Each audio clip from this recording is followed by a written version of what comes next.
From chronic pain to sports injuries, get Asia's leading joint care under one roof. Your journey to mobility starts at Sunshine Bone and Joint Institute by KIMS Sunshine Hospital, Gachibowli or Begumpe. Book your consultation today. మనకు ఉగ్రవాదం అనగానే ఠక్కున గుర్తొచ్చే పేరు పాకిస్తాన్. మన దేశంలో ఉగ్రవాదాన్ని పెంచి పోషిస్తూ దేశం రావణ కాష్టంలా తగలబడాలి అనేదే ఆ దేశం ఆలోచన. కానీ ఇప్పుడు పాకిస్తాన్ కంటే మరో దేశం మనపై ఎక్కువ కుట్రలు చేస్తోందా? భవిష్యత్తును దృష్టిలో ఉంచుకుని భారత్ పక్కలో కొత్త బల్లెం తయారు చేసే పనిలో ఉందా అన్న ప్రశ్నలు ఇప్పుడు తెగ చక్కర్లు కొడుతూ ఉన్నాయి. అగ్రరాజ్యం అని చెప్పుకునే అమెరికా బయటకి మాత్రమే పెద్దన్నలా వ్యవహరిస్తూ తెర వెనుక డర్టీ జాబ్స్ చేస్తోందా?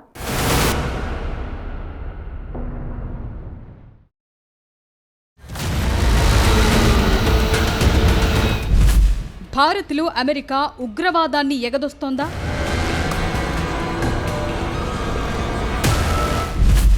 మిలిటెంట్లకు ప్రత్యేక శిక్షణ ఇస్తోందా?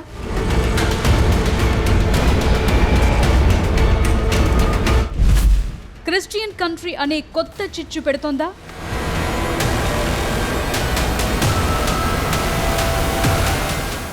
ఈ ప్రశ్నలన్నింటికీ సమాధానం ముమ్మాటికి అవును అని చెప్పలేం, కానీ కాస్త అవును అని మాత్రం చెప్పొచ్చంటున్నారు. అసలు ఈ అనుమానాలు రావటానికి కారణం రీసెంట్గా జరిగిన కొన్ని developments. National investigation agency 7 foreigners ను అరెస్టు చేసింది. వీరంతా కూడా ఎలాంటి అనుమతి లేకుండా మిజోరాం మీదుగా మయన్మార్లోకి వెళ్లి అక్కడి మిలిటెంట్లకు సైనిక శిక్షణతో పాటు డ్రోన్ వార్ఫేర్ లో ట్రైనింగ్ ఇచ్చారని గుర్తించింది ఎన్ఐఏ. మొత్తం 7 అదుపులోకి తీసుకుంది.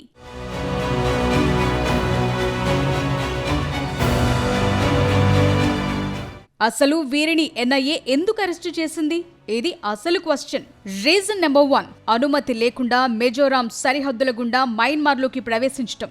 రీజన్ నెంబర్ 2, ఈశాన్య రాష్ట్రాల్లో తిరుగుబాటు సంస్థలతో సంబంధమున్న కొన్ని మిలిటెంట్ గ్రూపులకు మిలిటరీ శిక్షణ ఇవ్వటం. రీజన్ నెంబర్ 3, యూరప్ నుంచి అత్యాధునిక డ్రోన్లను దిగుమతి చేసుకుని వాటిని మయన్మార్కు తరలించటమే కాకుండా మయన్మార్లో ఆ డ్రోన్స్ ను అసెంబ్లీ, జామింగ్ టెక్నాలజీ, ఆపరేషన్స్ పై ఉగ్రవాదులకు ట్రైనింగ్ ఇవ్వటం.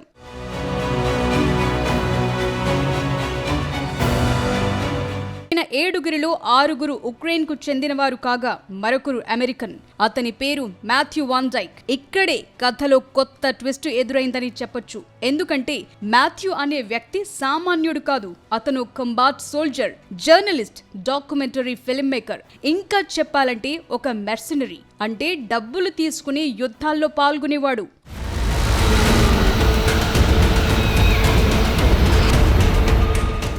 ఒక్కసారి మాథ్యూ ట్రాక్ రికార్డ్ చూద్దాం. 2011లో లిబియాలో గడాఫీకి వ్యతిరేకంగా అక్కడి తిరుగుబాటుదారులతో కలిసి పనిచేశాడు. అక్కడి ప్రజలకు పోరాడాలని నూరిపోశాడు. దీంతో మాథ్యూని అక్కడి సైన్యం బంధించి జైల్లో వేసింది. ఆ తరువాత లిబియా ప్రభుత్వం కుప్పకూలటంతో జైలు నుంచి తప్పించుకున్నాడు. ఈ ఇష్యూ తర్వాత వరల్డ్ లో ఫేమస్ అయ్యాడు మాథ్యూ. ఆ తరువాత యుద్ధాలపై డాక్యుమెంటరీలను తీయటం ప్రారంభించాడు. ఇతను తీసిన పాయింట్ అండ్ షూట్ అనే డాక్యుమెంటరీ ఫేమస్ అయింది. ఇదే సమయంలో సన్స్ ఆఫ్ లిబర్టీ ఇంటర్నేషనల్ అనే సంస్థను ప్రారంభించాడు. ప్రజాస్వామ్యం కోసం పోరాడే ఏ సంస్థకైనా ఉచితంగా ట్రైనింగ్, సలహాలు ఇచ్చే సంస్థ ఇదని అనౌన్స్ చేశాడు మాథ్యూ. అంతేకాదు, యుద్ధం చేయటానికి కావాల్సిన ఆయుధాలను కూడా అందిస్తుంది ఈ సంస్థ.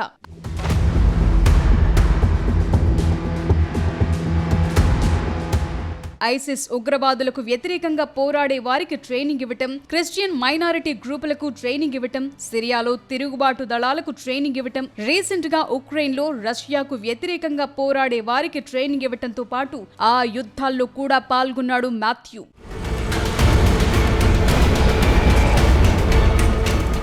ఇది మాథ్యూ ట్రాక్ రికార్డ్. చూస్తుంటే అతను ప్రజాస్వామ్యం కోసం పోరాడే వ్యక్తిగా కనిపిస్తోంది కదా, కానీ దీని వెనుక వేరే కథ ఉందనేది చాలా మంది అనుమానం. ఎందుకంటే మాథ్యూని వెనకుండి నడిపించేది అమెరికా అని అనుమానాలున్నాయి. అమెరికాకు వ్యతిరేకంగా ఉండే దేశాల్లోనే మాథ్యూ అడుగు పెట్టడం, అక్కడి ప్రభుత్వాలు, నేతలకు వ్యతిరేకంగా ఉండే గ్రూపులతో చేతులు కలపటం, వారికి ట్రైనింగ్, ఎక్విప్మెంట్ అందించడం, ప్రభుత్వాలపై పోరాడేందుకు చేయాల్సిందంతా చేయటం చేస్తుంటాడు మాథ్యూ. అయితే దీన్ని ఓపెన్ గా, కన్విన్సింగ్ గా చేస్తాడనేది అతనిపై వస్తున్న విమర్శలు.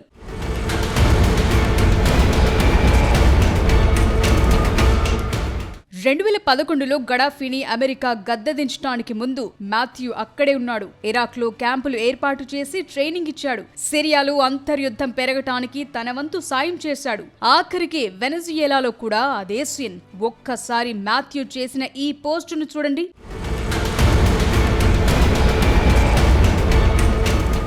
రెండు 2019 నుంచి వెనజుయేలాలో అనేక కోవర్ట్ ఆపరేషన్స్ నిర్వహించాను. వెనజుయేలాకు స్వాతంత్ర్యం వచ్చే వరకు పోరాడతానంటూ పోస్టు పెట్టాడు. కొన్నేళ్ల తరువాత ఏమైందో అందరికీ తెలిసిందే. నికోలస్ మదురోను గద్దెదించి వెనజుయేలాపై అమెరికా జెండా ఎగిరింది. దీంతో అతని పార్ట్ ముగిసింది. ఇప్పుడు సైడ్ అయిపోయాడు అనే వాదనలు వినిపిస్తున్నాయి. ఇలా అమెరికా ఎక్కడైతే ప్రయోజనాలున్నాయో అక్కడే మాథ్యూ ఎంట్రీ ఇవ్వటం అనేది కో ఇన్సిడెన్సా లేక పక్కా ప్లానా అనేది ఇప్పుడు పెద్ద క్వశ్చన్.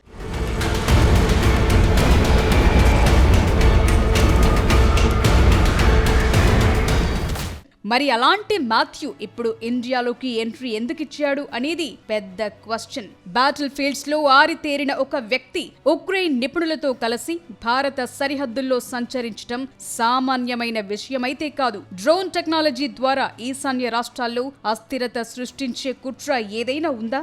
ఎన్ఐఏ అతడిని ఎలా ట్రాక్ చేసింది? అసలు ఈ క్రిస్టియన్ కంట్రీ పంచాయతీ ఏంటి?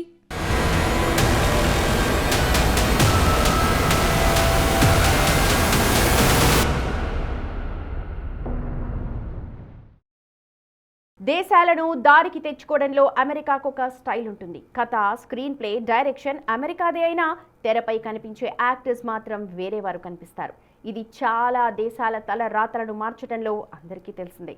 సరిగ్గా ఇదే స్ట్రాటజీని భారత్పై కూడా ఉపయోగిస్తోందా అమెరికా? గతంలో బంగ్లాదేశ్ మాజీ ప్రధాని షేక్ హసీనా చెప్పిన మాటలు ముమ్మాటికి నిజమేనా?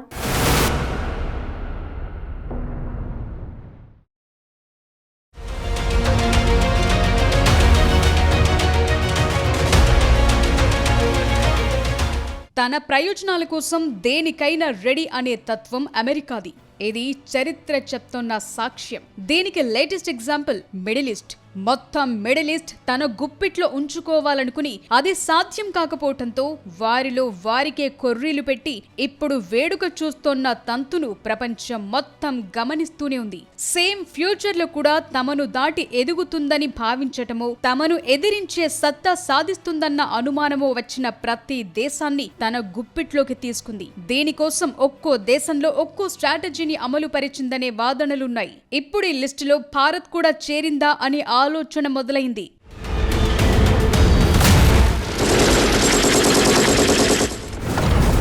ప్రస్తుతం భారత్ అత్యంత వేగంగా అభివృద్ధి చెందుతున్న దేశం. ప్రపంచ దేశాలన్నింటికీ భారత్ మార్కెట్ కావాలి. అదే సమయంలో టెక్నాలజీ పరంగానైనా, సైనిక శక్తి పరంగానైనా భారత్ ఎదుగుదలను అడ్డుకునే అవకాశమే లేదు. కానీ మన దేశాన్ని పీడిస్తున్న అతి పెద్ద సమస్య మతం. కొన్ని రాష్ట్రాల మధ్య అంతర్గత కుమ్ములాటలు ఇప్పుడు దీన్ని టార్గెట్ చేసుకుని దేశంలో కొత్త అలజడులు సృష్టించే ప్రయత్నం జరుగుతుందనేది ఇప్పుడు వినిపిస్తున్న ఆరోపణలు.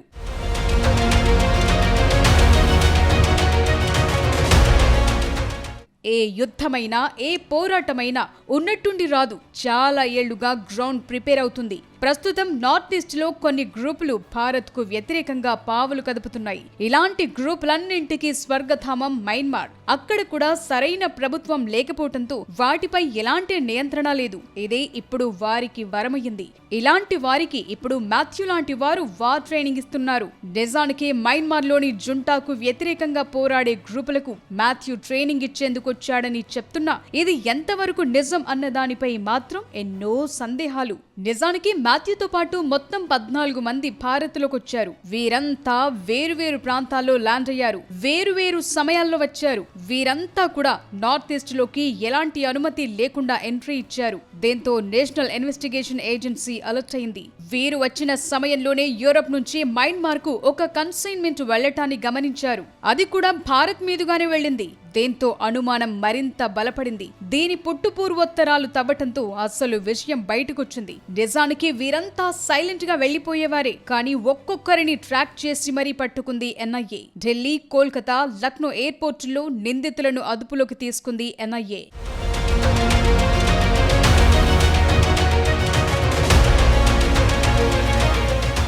ప్రస్తుతం వీరంతా ఎన్ఐఏ కస్టడీలో ఉన్నారు. వీరిని వేరువేరుగా విచారిస్తోంది ఎన్ఐఏ. అదుపులోకి తీసుకున్న ఎవరు కూడా సామాన్యులు కారని తేలింది. అంతా బ్యాటిల్ ఫీల్డ్ ఎక్స్పీరియన్స్ ఉన్నవారే. అందరికీ ఒక్కో రంగంలో ఎంతో నైపుణ్యం ఉన్నవాళ్లే. మరి వీరి అసలు టార్గెట్ ఏంటి అనేది ఇప్పుడు తేలాలి. ఒక్కో ఏరియాలో ఒక్కో చిచ్చు రేగాలి. అది ఆరని జ్వాలలా రగులుతూనే ఉండాలి. ఇదే నిజంగా అమెరికా కోరుకునే అంశం.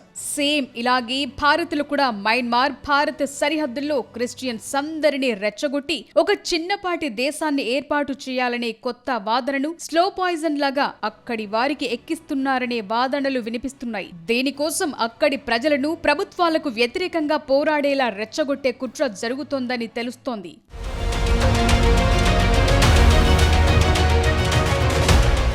నిజానికి బంగ్లాదేశ్ మాజీ ప్రధాని షేక్ హసీనా గతంలో చేసిన వ్యాఖ్యలు ఇప్పుడు మరోసారి చర్చకొస్తున్నాయి. బంగ్లాదేశ్, మయన్మార్, భారత్లోని కొన్ని ప్రాంతాలను కలిపి ఒక క్రిస్టియన్ దేశం ఏర్పాటు చేయాలని ఒక తెల్ల జాతీయుడు కుట్ర చేస్తున్నాడని ఆమె గతంలో ఆరోపించారు. ఇప్పుడు ఈ ఆరోపణలు నిజమనేలా ఉన్నాయి పరిస్థితులు. మాథ్యూ కూడా అనేక క్రిస్టియన్ మిలిషియాలకు గతంలో ట్రైనింగ్ ఇచ్చాడు. తన సంస్థ సోలి ద్వారా అదే పనిలో ఉన్నాడు. మాథ్యూ వెనుక CIA ఉందనే ఆరోపణలు కూడా ఉన్నాయి. ఒక క్రిస్టియన్ దేశం అనే చిచ్చు మొదలైతే అమెరికాకి చాలా లాభాలున్నాయి. భారత్, మయన్మార్, బంగ్లాదేశ్ తో పాటు చైనాకు కూడా ఇది ఇబ్బందికర పరిస్థితులను తీసుకొస్తుంది.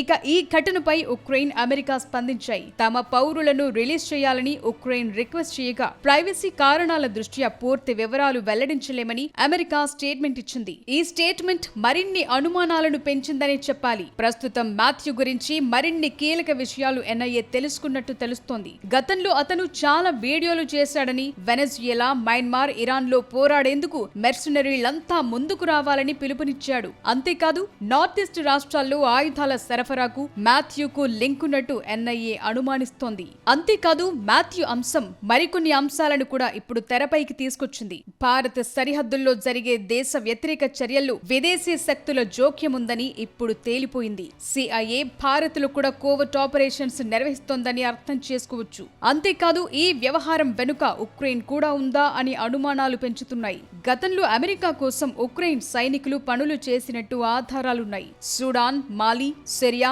లిబియాలో కూడా ఉక్రెయిన్ సైనికులను CIA ఉపయోగించుకున్నట్టు వాదనలున్నాయి. అంతేకాదు ప్రస్తుతం భారత్, రష్యా మధ్య ఉన్న బంధాన్ని జీర్ణించుకోలేక ఇలాంటి వ్యవహారాలకు తెరలేపారా అనే వాదనలు కూడా వినిపిస్తున్నాయి.